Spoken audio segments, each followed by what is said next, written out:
د ریاست الوزرا اقتصادي مرستیال محترم ملا عبدالغنی برادر آخوند نن د روان کال د سنبلې میاشتې په 22مه نیټه د بندیانو په چارو کې د امریکا د ولسمشر ډونالد ټرمپ ځانګړي استازي آدم بولر په مشرۍ پلاوي سره د افغان سولې لپاره د امریکا متحده ایالاتو پخواني ځانګړي استازي ډاکټر زلمي خلیلزاد هم غړیتوب درلود وکتل. په دې کتنه کې دواړو لورو د افغانستان سیمې او نړۍ پر روان وضعیت د بحث ترڅنګ د افغانستان او امریکا ترمنځ پر دوه اړخیزو سیاسي او اقتصادي اړیکو هم د نظر تبادله وکړه. په سر کې د ریاست الوزرا اقتصادي مرستیال محترم ملا عبدالغنی برادر آخوند د هیواد اقتصادي پرمختګ ته په اشارې سره وویل چې د اسلامي امارت پر راتګ سره اقتصادي وضعیت چې له جدي ګواښ سره مخ وو اوس بیرته مخ په ښه کېدو دی. اداري فساد نشته، د نشهیي توکو د کر او قاچاق بشپړ مخنیوی شوی، د بیکارۍ کچه راټیټه شوې او د بهرنیو اسعارو پر وړاندې افغانۍ ثابته پاتې شوې ده. د ریاست الوزرا اقتصادي مرستیال زیاته کړه په بانکي سکتور کې پرمختګ رامنځته شوی، د صادراتو ترڅنګ د وارداتو او ملي عوایدو کچه لوړه شوې، په کورنیو تولیداتو کې زیاتوالی راغلی، د لویو پروژو چارې پیل شوي، صنعت، سوداګرۍ او ترانزیت هم پرمختګ کړی دی. حاجي ملا صاحب پر افغانستان د امریکا او نړیوالې ټولنې له لوري لګول شوي بندیزونو ته په اشارې سره وویل په ځینو برخو کې اوس هم لکه څنګه چې اړتیا وه هماغسې پرمختګ نه دی کړی.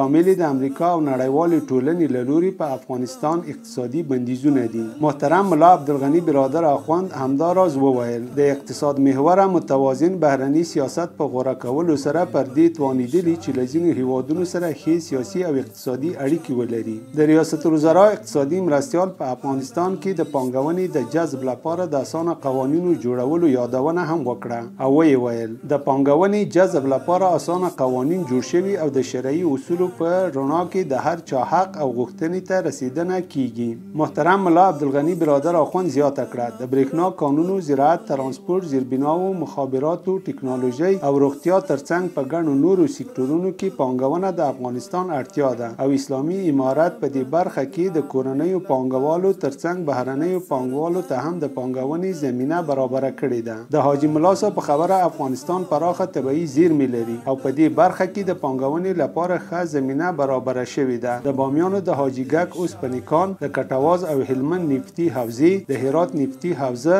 او نادره کانونه د پانګونې لپاره ښه فرصتونه دي. د ریاست الوزرا اقتصادي مرستیال وویل چې په افغانستان کې د سړکونو، اوسپنې پټلۍ او ترانسپورتي ترمینلونو جوړولو، د ساختماني، کرنیزو محصولاتو، درملو، خوراکي توکو، لاسي صنایعو، سیمه‌ییز اتصال او بانکوالۍ په برخه کې هم پانګونې ته زمینه برابره شوې ده. حاجي ملا صاحب زیاته کړه د پانګوالو لپاره د اسانتیاوو رامنځته کولو په موخه بین الوزارتي کمیټه جوړه شوې او دنده یې دا ده چې کورنیو او بهرنیو پانګوالو ته په بشپړ ډول اسانتیاوې رامنځته کړي. دغه راز د اقتصادي پرمختګ لپاره مشورتي اقتصادي بورډ جوړیږي او د افغانستان 15 کلنې ملي پراختیایي ستراتیژۍ پر جوړولو هم عملا کار روان دی. د ریاست الوزرا اقتصادي مرستیال محترم ملا عبدالغنی برادر آخوند له امریکایي پلاوي وغوښتل چې امریکا دې په افغانستان کې د تقابل پر ځای تعامل ته مخه کړي، د افغانستان په بیا رغونه کې د خپل رول ولوبوي او مختلفو سکتورونو کې د پانګونې له شته فرصتونو څخه ګټه پورته کړي. ورپسې د بندیانو په چارو کې د امریکا د ولسمشر ځانګړي استازي آدم بولر خبرې وکړي او ویې ویل چې امریکا او افغانستان د دوحې تړون په ښه ډول عملي کړی او له دې تړون څخه هیڅ لوري سرغړونه نه ده کړې. نوموړي په افغانستان کې په اقتصادي برخه کې شوي اقتصادي پرمختګونه وستایل او د امریکا او افغانستان ترمنځ د اړیکو پر لا پراختیا او تعامل ټینګار وکړ.